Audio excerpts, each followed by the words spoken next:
2 Reis, capítulo 23, versículo 4 apenas.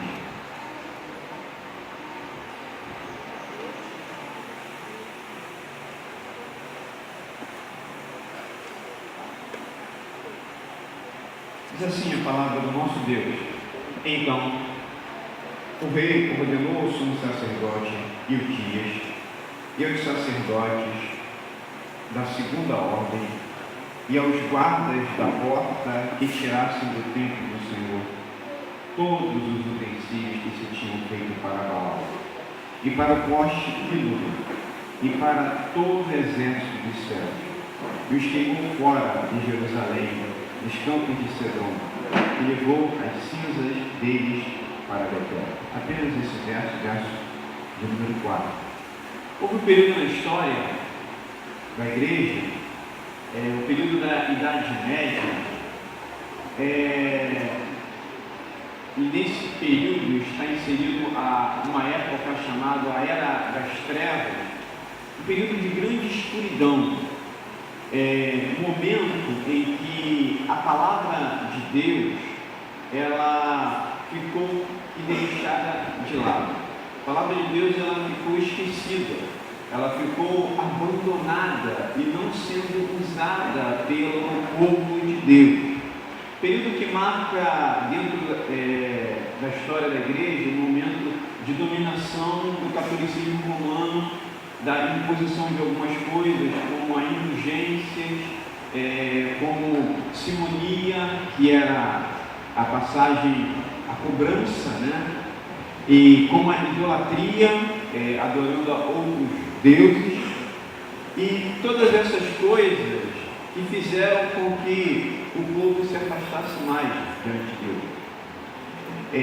Esse período é vivido também por um momento muito importante na história, que é quando em 1450 vai surgir a impressão, a escrita.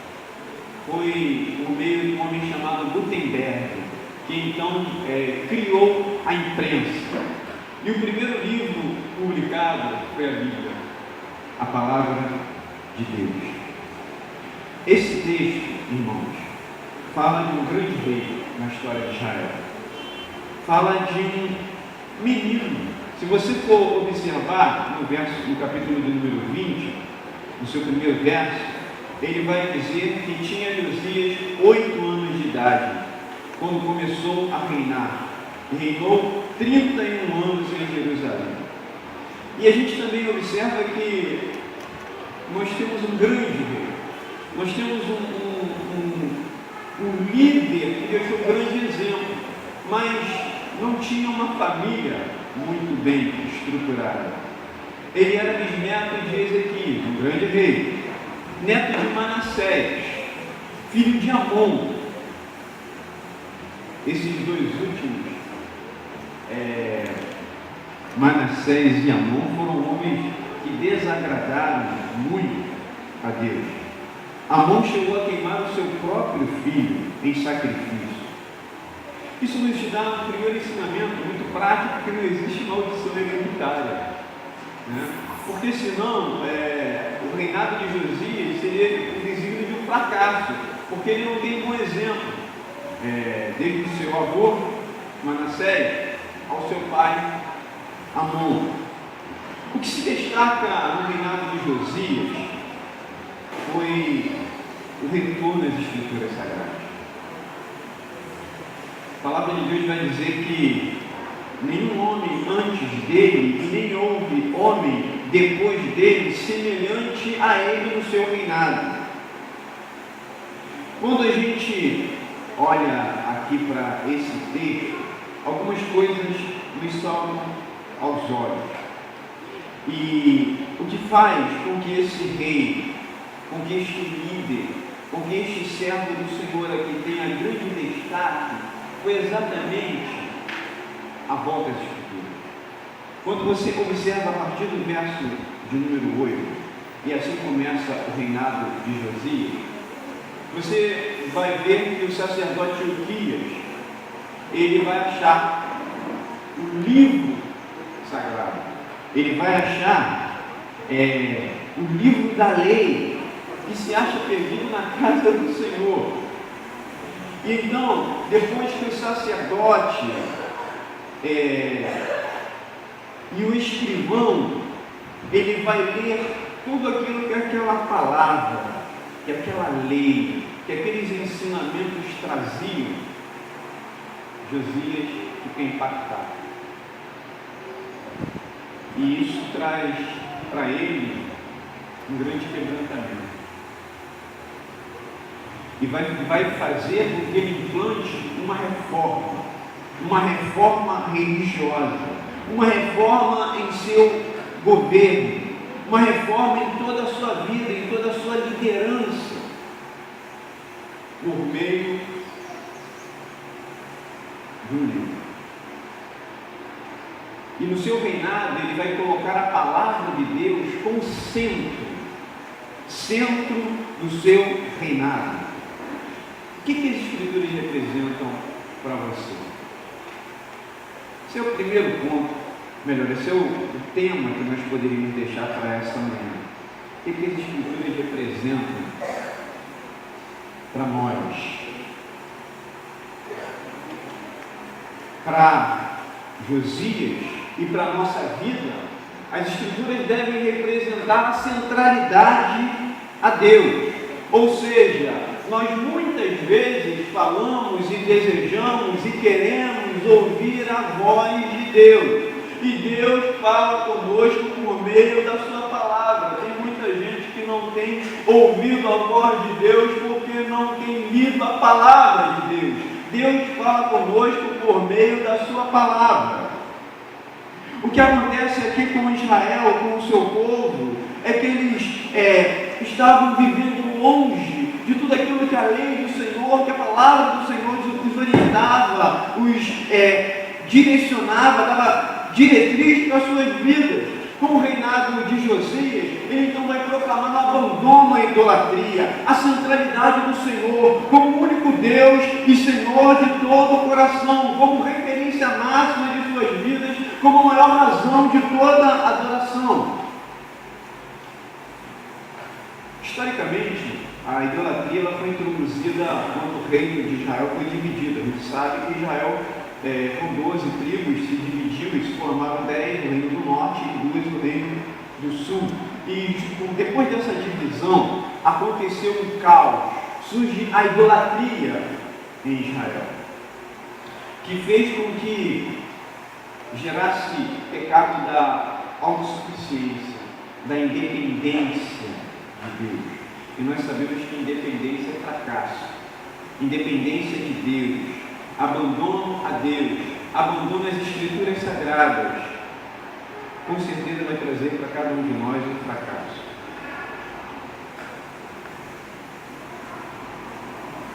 Quando a idolatria começa a fazer parte do nosso coração, nós perdemos a referência de quem Deus é.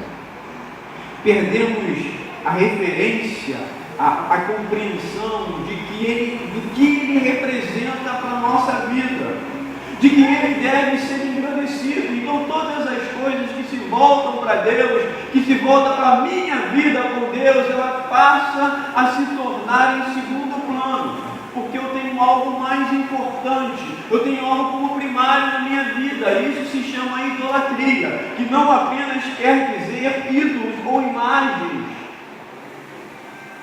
mas quando falamos em idolatria, e o significado dessa palavra é qualquer coisa no lugar de Deus. Isso é idolatria. Pergunta: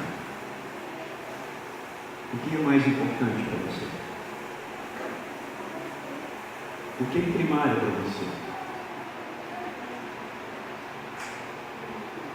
Quem é o motivo da sua veneração? Se não for Deus, isso se chama idolatria.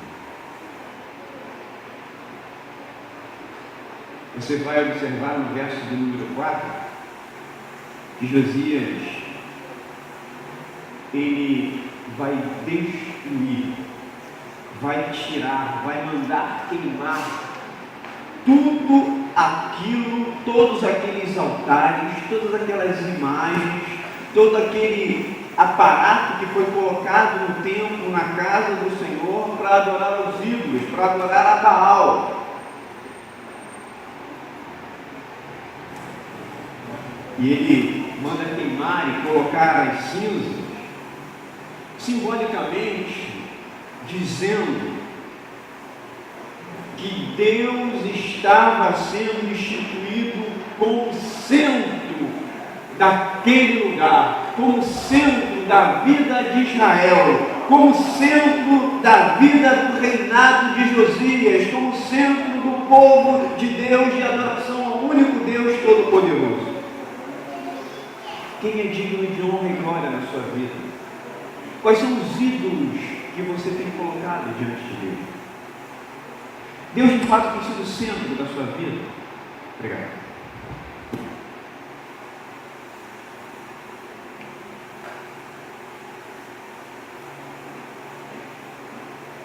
Nós precisamos tirar do nosso coração todos os ídolos que nós temos construído.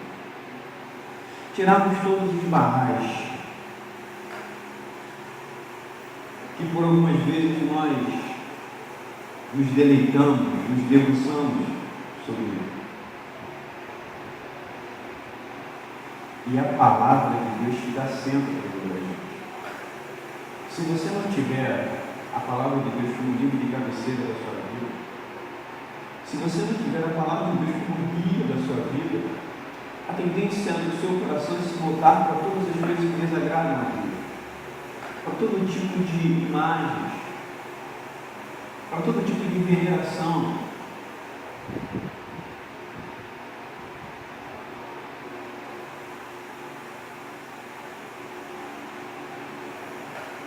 O culto não tem sido mais importante para nós.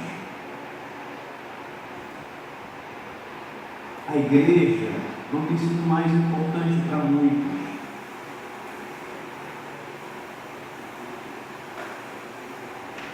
Deus não tem sido mais importante para nós. Meus irmãos, a vida cristã é muito mais do que expressão verbal. A vida cristã é muito mais do que postagens e declarações. É vida com Deus. É colocá-lo como centro da nossa vida, como único em nossa vida. E quem vai dar direcionamento para esse tipo de postura de andarmos em agrado a Deus é a palavra de Deus. Você precisa então se debruçar sobre as Escrituras Sagradas, ler as Escrituras Sagradas. Quer ouvir a voz de Deus? Leia a palavra.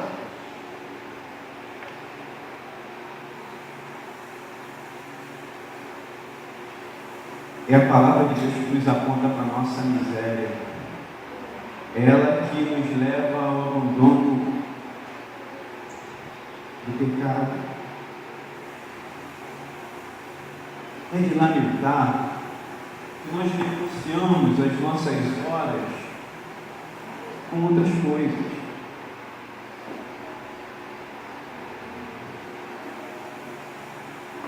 Não tenho mais tempo para ler a palavra. Não estou cansado para ler a palavra. Mas a gente tem tempo para o entretenimento. Temos tempo para as outras atividades.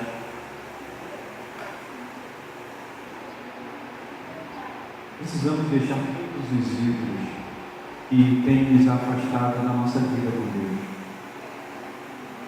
Precisamos nos voltar para a palavra de Deus. É ela que vai nos ensinar que Deus deve ser o centro da nossa vida. Quanto tempo você tem gastado a vida da palavra de Deus? Por dia. Vou tentar ser mais benevolente. Quantas vezes na semana você lê a palavra de Deus? Vou estender mais um pouco. Essa semana, Não vou para ninguém pedir para ninguém levantar a mão.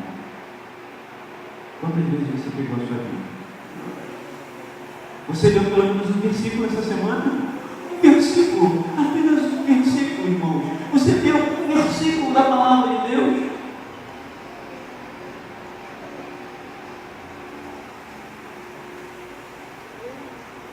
E as pessoas mais débeis e mais fracas espiritualmente, mais problemáticas, são as que menos leem a palavra. São as que menos se debruçam das Escrituras Sagradas. Não tem ninguém.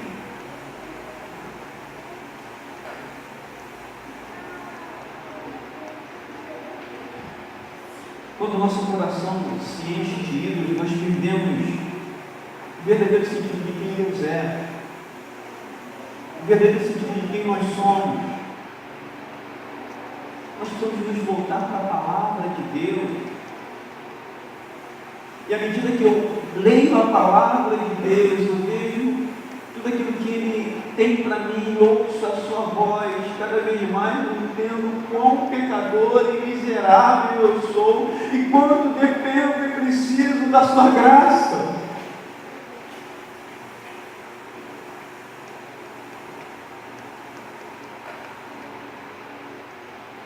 As Escrituras Sagradas, elas nos trazem a centralidade de Deus, a exclusividade do reino de Deus. Nós não podemos, irmãos, viver uma religiosidade de fachada. Nós não podemos adorar a dois senhores. Não podemos. Você vai estar desagradando a nós. Ou nós adoramos a Deus, ou adoramos os ídolos. Olhamos para esse povo aqui, a religiosidade, e eles eram muito voltados para atos solenes, muito marcados pela religiosidade. Mas nada se passava do que mentira, do que paganismo, do que religiosidade hipócrita. Nós não podemos pensar que o fato de fazermos algumas coisas, de cumprirmos algumas tarefas, de atendermos algumas demandas da nossa igreja, de ser dizimista, de vir esporadicamente até na casa do Senhor, isso tudo resolve a nossa vida com Deus. Deus não está satisfeito com religiosidade. Você vê isso quando ele fala lá em Isaías: eu não suporto a iniquidade associada a ajuntamento solene. Ontem eu estava falando no congresso da SAF, em Paris. A vida com Deus ela é de relacionamento, né? Ela é de relacionamento. E um relacionamento com a igreja, nós nos relacionamos com nossos irmãos, nós nos relacionamos com o nosso trabalho, e nós nos relacionamos conjugalmente, marido e esposa.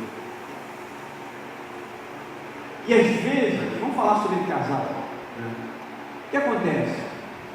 O marido pensa o seguinte: bom, eu vou fazer tudo pela minha esposa, vou levar ela para uma viagem para o exterior, vou levar ela para jantar, vou passear com ela no shopping.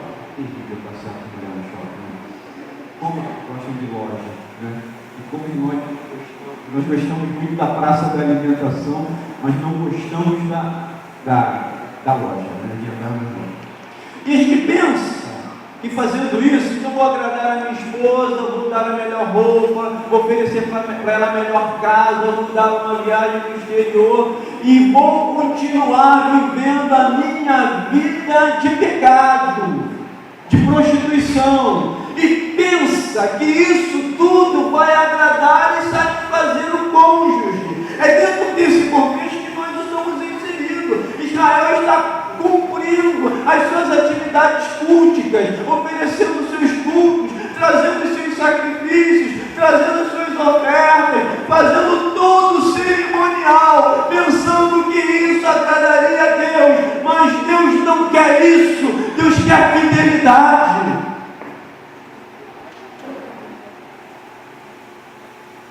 Deus quer ser exclusivo na nossa vida. Nós não podemos viver uma vida dupla com Deus. Será que nós amamos a Deus de fato, queridos?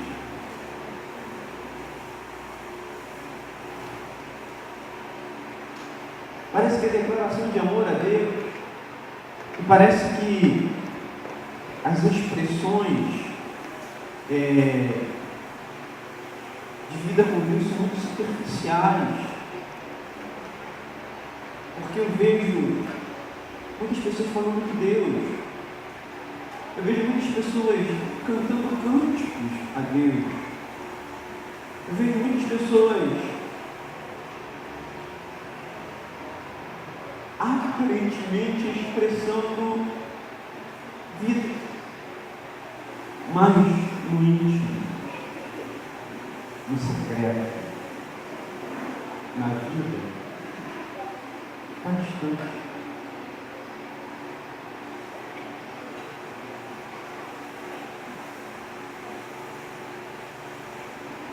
Você sabe quem Deus é? Você sabe o que Deus quer para a tua vida? Como é a sua vida com Deus lá no secreto? Onde ninguém vê. Como tem sido a sua vida com Deus? Nós precisamos então da palavra de Deus. Precisamos da palavra de Deus para nos mostrar, para nos corrigir. Porque os nossos atos humanos são sempre no caminho errado. E nós precisamos então da palavra de Deus para ser a direção para a nossa vida. Terceiro ponto, precisamos viver a santidade a Deus. Alguém pode ler o verso 7 para mim? Capítulo 23. Vocês estão comigo? Também levou as casas para a constituição ritual. Estava na casa do Senhor, onde as mulheres teciam vendas para o poste. Obrigado. Olha só o que Josias faz. Ele derribou a casa da prostituição cultual, estavam na casa do Senhor, onde as mulheres teciam tendas para postes ídolos. O que Josias está implantando aqui, depois que ele então lê as Escrituras Sagradas, depois de que ele vê tudo aquilo que a palavra de Deus então deseja para a vida de Israel, ele então vai implantar, vai convocar o povo a viver uma vida de santidade. Ele vai tirar os ídolos do templo, ele vai destituir os sacerdotes, ele vai limpar o templo, que por incrível que pareça era um templo de lugar de prostituição.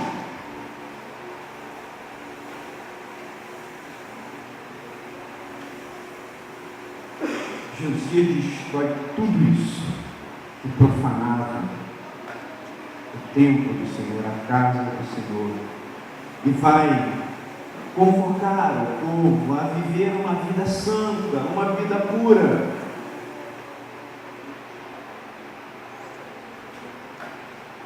A palavra de Deus nos dava santidade. O que diz lá o Evangelho? Santifica-nos. Santifica-nos na palavra. Santifica-nos na Palavra. verdade. A tua palavra é a verdade. Quer ter vida santa? Palavra de Deus. Não adianta querer tentar ter vida agradável a Deus se nós não nos debruçamos sobre as Escrituras Sagradas. Nessa convocação de Josias a que o povo vivesse uma vida de santidade, isso acontece quando ele é deparado com tudo aquilo que as Escrituras Sagradas apontam. São as Escrituras Sagradas que balizam toda a nossa forma de adorar a Deus.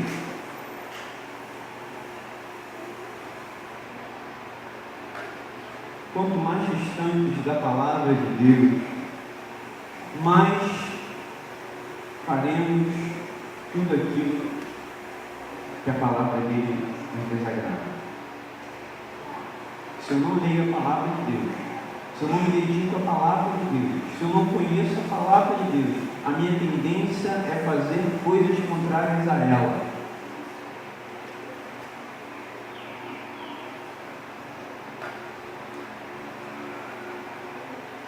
E esse dia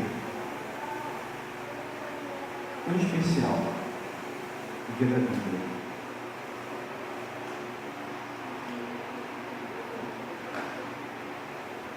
que a gente possa parar um pouquinho para pensar o que esse livro representa para nós. Será que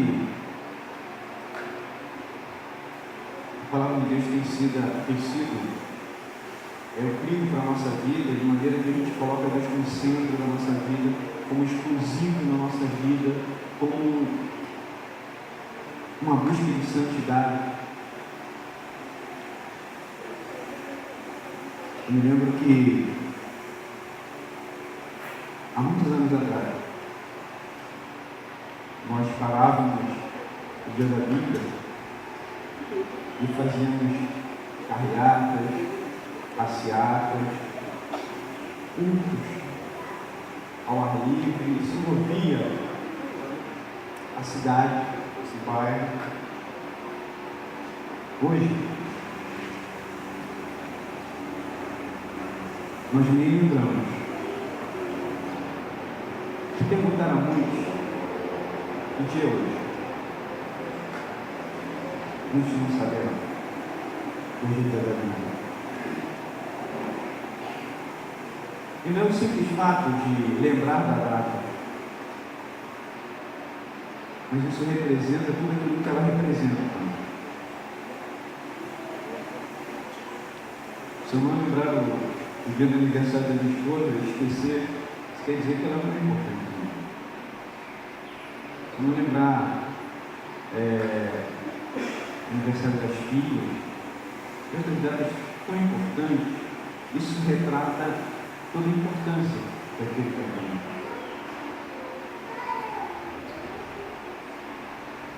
Hoje é dia da vida. Que nós possamos não apenas lembrar, mas colocá-la na nossa vida. Gastar tempo na palavra de Deus. Ouvir aquilo que Deus tem para nós. Que Deus quer centralidade. Que Deus quer exclusividade. Que Deus quer santidade. Senhor nos abençoe. Vamos orar.